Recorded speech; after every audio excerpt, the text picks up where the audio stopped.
நாளாய் கடிக்க முடியல. சரி, வர மாட்டேன் ஐஸ்ல இறுகிட்டு போல. சி அந்த லெக்கு சாப்பிடலாம் பார்த்தா.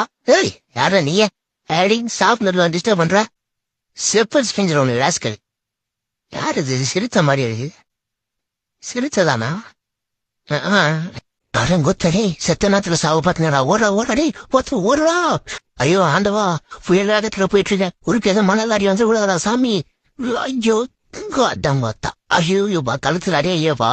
ஐயோம்மா இப்படி சந்தான அசிங்கப்படுறது ஊருக்குள்ள யாரெல்லாம் பார்த்தாங்க தெரியலையே. அட டூ சி ஒரு கடித்துண்டு ஆசை விட்டு உயிரை இழக்க பாத்தினாலா.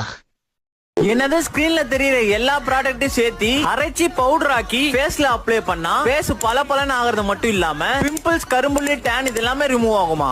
என்னங்க எனக்கு ஒண்ணுமே புரியல. இந்த நலுங்கு மாவு யூஸ் பண்றதுனால என்னென்ன பெனிஃபிட் அப்படின்னு பாத்தீங்கன்னா உங்க ஃபேஸ் வந்து ரொம்ப பளபளன்னு ஆகும். உங்களுக்கு பிம்பிள்ஸ், கரும்புள்ளி, டேன் இதெல்லாம் ரிமூவ் ஆகும்னு சொல்றாங்க. உங்க ஃபேஸ் ரொம்ப ட்ரையா இருக்கு அப்படின்னா அதையும் சரி பண்ணும் அப்படிங்கிறாங்க.